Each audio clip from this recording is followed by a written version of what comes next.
Day 63. And today we need to talk about something that most channels covering this case have been too cautious to address directly. Not because it is irresponsible to address it, not because the information does not exist, but because it requires precision. It requires holding multiple things simultaneously: the reporting that exists, the official denials that exist, the legal framework that explains why both can be true at the same time, and the investigative context that makes the question not just legitimate, but necessary.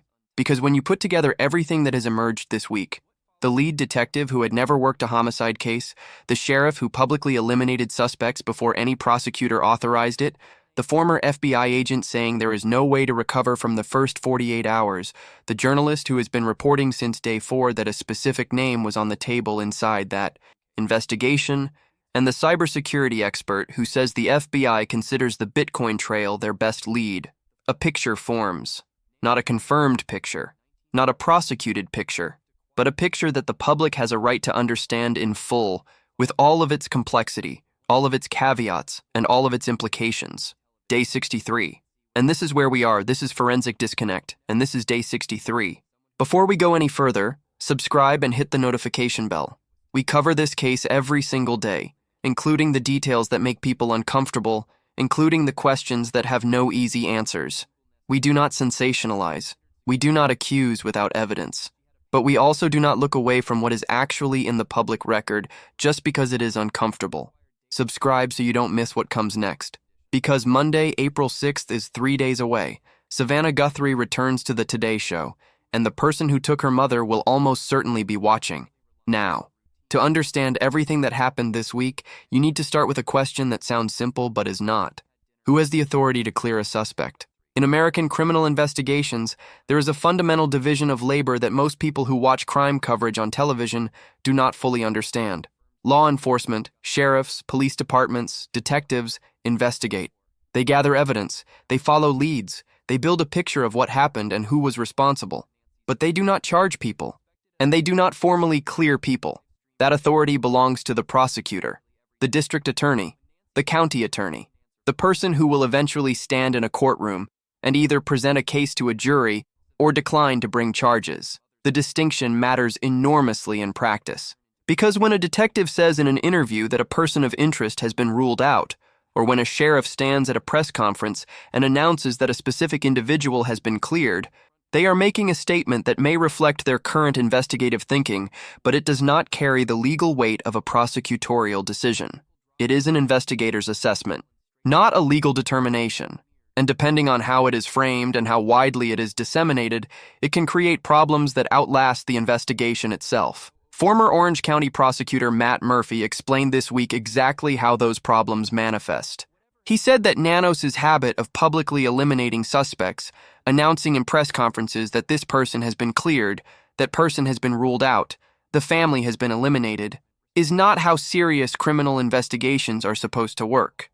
And more specifically, it is not a power that belongs to the sheriff. Murphy said detectives rarely eliminate anyone, that the person with charging authority is not the booking officer. It is the prosecutor. And every time Nanos has stood on camera and made a public declaration of someone's innocence, he has been doing something that is outside the scope of his institutional authority, and creating a public record that a defense attorney in any future prosecution can and will use. Think about what that looks like in a courtroom. A prosecutor stands before a jury and presents the case against a defendant. The defense attorney stands up and says, "Ladies and gentlemen, the sheriff of Pima County, the man who led this investigation, the man who was in charge of gathering every piece of evidence you are about to hear, stood on national television and said that my client was not a suspect." Those are his words. That is the official position of law enforcement. How can you convict beyond a reasonable doubt when the lead investigator said publicly that this person did not do it? That is the problem. And it applies not just to one specific person, but to every individual that Nanos has publicly cleared throughout this investigation. Now, let's talk about the specific case that Murphy's critique applies to most directly, and let's talk about it carefully, with full context and full caveats, because the public record on this is complicated and the stakes for real people are high. On February 4th, 2026, 3 days after Nancy was reported missing, while the investigation was still in its earliest and most critical phase, Journalist Ashleigh Banfield reported on her podcast Drop Dead Serious that a law enforcement source had told her that Tommaso Cioni was being considered as a prime suspect in the case.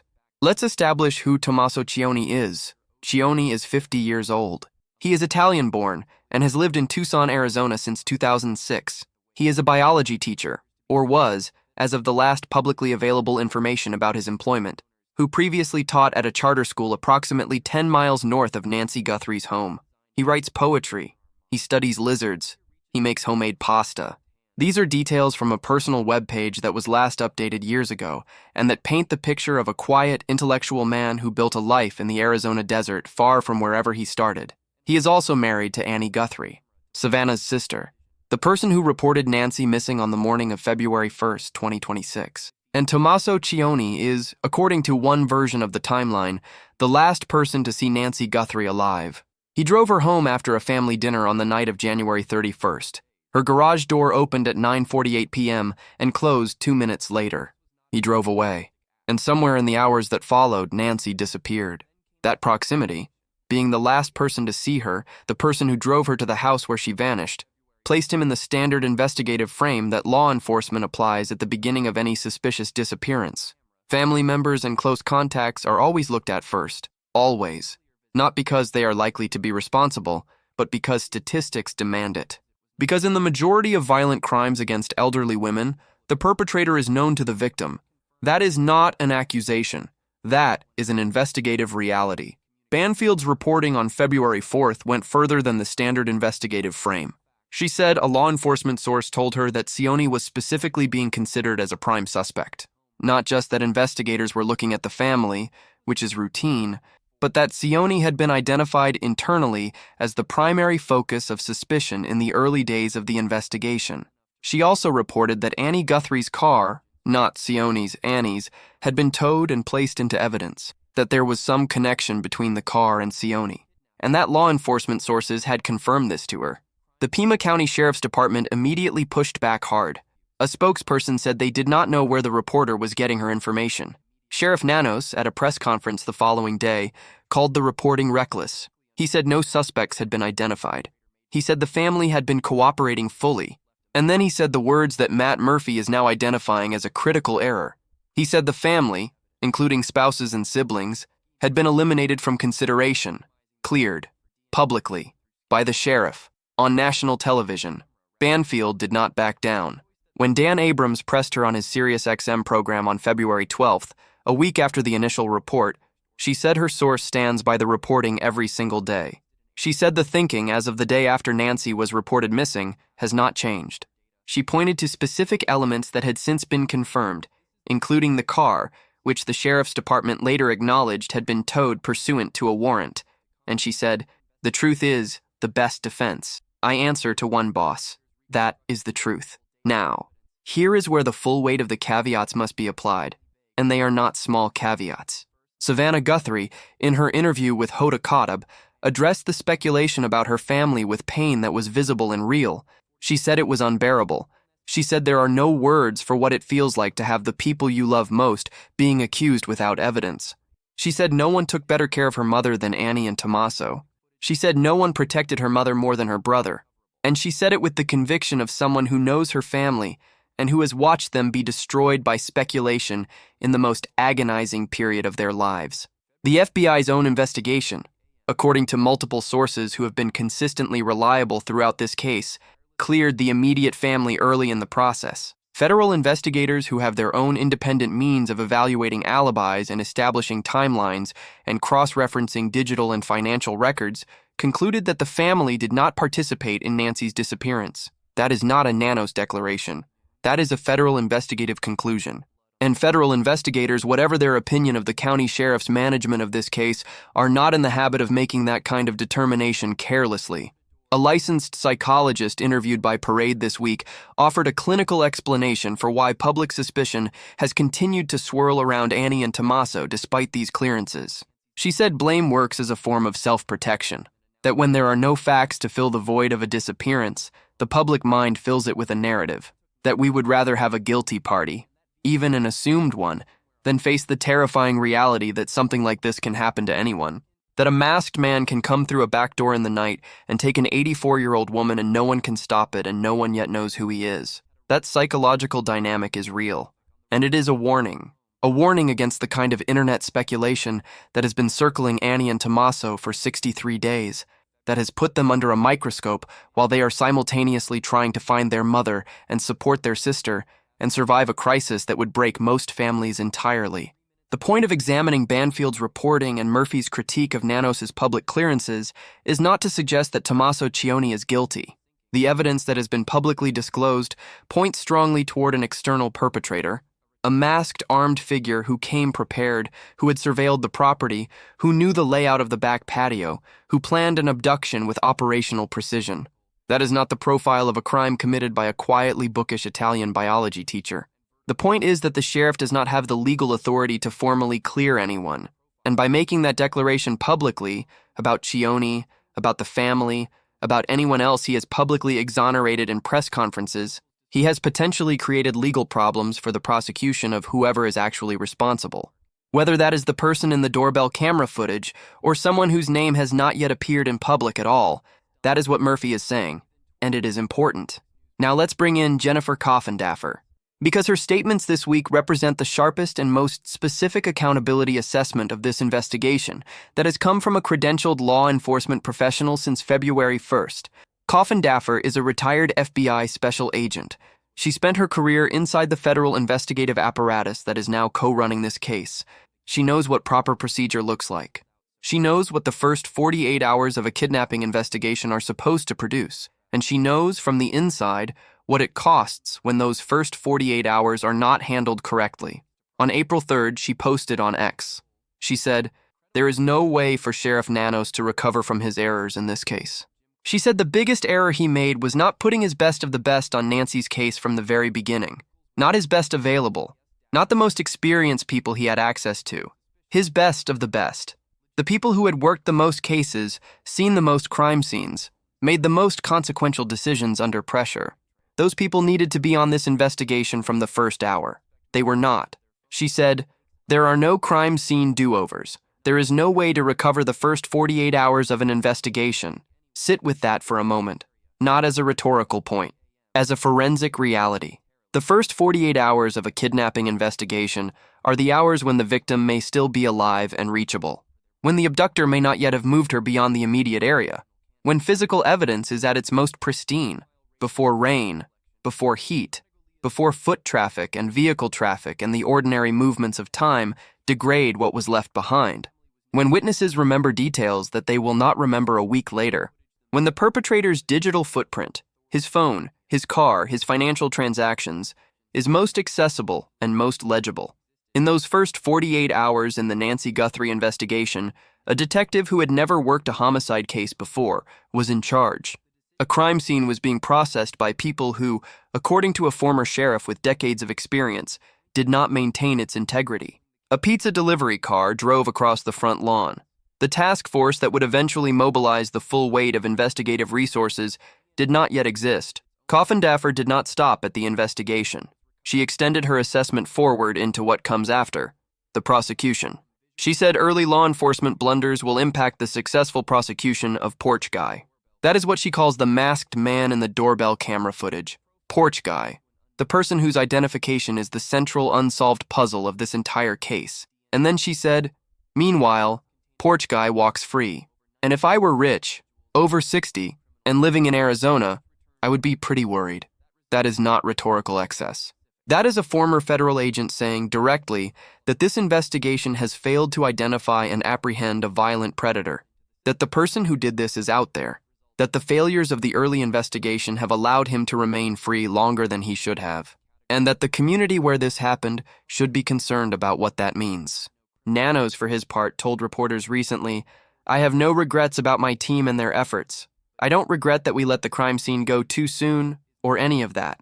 A former law enforcement official who reviewed that statement told Hello Magazine, "Having no regrets in the face of legitimate concerns does not reflect confidence. It reflects a troubling lack of self-awareness." Now let's talk about the thread that, according to a cybersecurity expert who appeared this week on Nancy Grace's program, the FBI considers their single best lead in this case, not the DNA.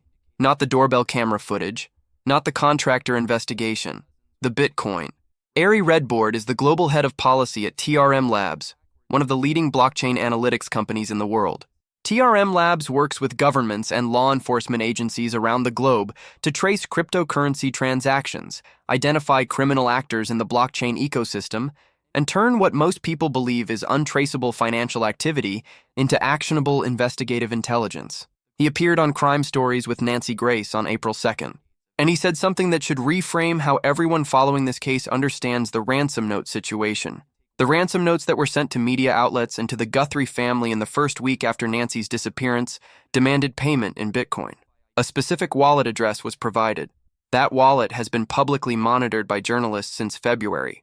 It has never received a payment. The Bitcoin wallet tied to the ransom demand is empty and has been empty for 63 days. But here is what Redbord explained. The emptiness of the wallet is not the end of the investigative trail. It may be the beginning of it. When someone sets up a cryptocurrency wallet to receive a ransom payment, they do not do so in a vacuum. They create the wallet using a device, a phone, a computer. They access the blockchain using an internet connection that has an IP address. They may have funded the wallet initially from another wallet. They operate within a cryptocurrency ecosystem that, despite its reputation for anonymity, is built on a public ledger that records every transaction permanently and immutably. Blockchain analysis tools, the kind that TRM Labs and the FBI use, can trace backward through that public ledger. They can identify other wallets that interacted with the ransom wallet. They can track the flow of funds through the ecosystem over time. They can match cryptocurrency addresses to known exchanges where real identity verification was required. They can identify patterns of behavior that link a wallet to a specific individual, even when that individual never received a payment. Many people believe Bitcoin cannot be traced, Redbord said. And tonight we are learning that the FBI believes that is their best lead on who took Miss Guthrie. Their best lead, not a lead, the best lead. That is a significant statement. It means that of all the investigative threads being worked, the DNA analysis, the genealogy databases, the contractor investigation, the doorbell camera footage, the dry run surveillance theory, the tips, the FBI, according to a credentialed cybersecurity expert, with direct knowledge of how blockchain analytics works in federal law enforcement contexts, considers the cryptocurrency trail to be the most promising path to identifying the perpetrator. And that perpetrator, whoever set up that wallet and sent those notes and created that ransom infrastructure, did so believing they were invisible, believing that Bitcoin meant anonymity, believing that no law enforcement agency in the world could follow a trail that exists only in a distributed public ledger. They were wrong. The FBI can follow it. They are following it. And Ari Redbord is telling the world that they believe it leads somewhere. Now let's step back and hold the complete picture of Day 63 together, because it is a picture with real darkness in it and real hope in it, and it is important to hold both at once. The darkness. The first 48 hours cannot be recovered. Jennifer Coffindaffer, who knows what those hours are supposed to produce, said so directly. The investigation that was supposed to begin those 48 hours had a detective who had never worked a homicide, a crime scene that a former sheriff says was corrupted, a task force that did not exist for another month, a sheriff who has been publicly eliminating suspects in press conferences that he had no legal authority to hold in the way he held them. All of that is real. All of that has consequences that the prosecution of whoever is responsible for this crime will have to navigate. The hope? The DNA is in a laboratory. C.C. Moore, who has solved 300 cases with forensic genetic genealogy, says the perpetrator will be identified if a viable profile can be extracted from that DNA. The Bitcoin trail is being followed by the most sophisticated blockchain analytics tools available to federal law enforcement. The contractor investigation is ongoing. The second crime scene that C.C. Moore says almost certainly exists is still out there somewhere, waiting to be found. And on Monday morning, April 6th, Savannah Guthrie will sit at the Today Show anchor desk in front of tens of millions of Americans and remind every single one of them that her mother is still missing. That return will generate tips. Former FBI agents have said it. It happened with her interview. It will happen again when she appears on that screen. Somewhere in the audience watching Savannah sit back down at that desk will be a person who knows something. Maybe something small. Maybe something they did not realize was significant until they see her face again and remember. On April 7th, the day after Savannah returns, Sheriff Chris Nanos will testify under oath before the Pima County Board of Supervisors about his 8 suspensions between 1979 and 1982, about his record, about the crime scene, about the rookie detective, about the public clearances he made without authority, about the 33 days before the task force, about all of it, under oath. What comes out of that hearing may matter more than anything that has happened publicly in this case since the FBI released the doorbell camera footage in February. Day 63, the name that keeps coming back, the authority that was never there, the first 48 hours that cannot be returned, the Bitcoin trail that the FBI believes leads somewhere, and 4 days until the most watched morning news telecast in recent memory, when Savannah Guthrie returns and a country that has been waiting with her for 63 days watches her put one foot in front of the other and go back to work. She said she does not know if she will belong there anymore. She said she is not going to be the same. She said, maybe it is like that old poem, more beautiful in the broken places, more beautiful in the broken places. That is what 63 days of this has made her. And it is what this case will ultimately make of whoever is responsible for it. When the DNA speaks, when the Bitcoin trail arrives at a name, when the second crime scene is found, when the genealogy database produces a match, broken and exposed and unable to hide from what they did. Nancy Guthrie is 84 years old, 5 feet tall, silver hair and blue eyes. She drove her biology teacher's son-in-law crazy in the most affectionate way possible, probably the way mothers-in-law do. She raised 3 children alone after their father died. She went door to door with a clipboard and 20,000 conversations until a university program that helped people was saved. She tended flower pots on her back patio that someone turned into the tools of her abduction. She showed her daughter how to keep going when everything falls apart. She deserves to come home, or to be found, or at the very least to have the person who took her identified, prosecuted, and held accountable for every day of these 63 days and whatever came before them. If you have any information about Nancy Guthrie's disappearance, please contact the FBI immediately. The number is 1-800-CALL-FBI. That is 1-800-225-5324. You can submit tips at tips.fbi.gov. You can call the Pima County Sheriff's Department at 520-351-4900. The combined reward is over $1 million. Tips are completely anonymous. One phone call is all it takes. Hit the like button. Subscribe if you have not already. We are here every single day until this case is resolved. Drop a comment. What do you think about the sheriff publicly clearing suspects he had no legal authority to clear? And what does the FBI's Bitcoin lead tell you about where this case is going? We read every single comment. We will be back tomorrow for day 64 and Monday for Savannah's return, because Nancy Guthrie deserves to have people paying attention every single day until she is found.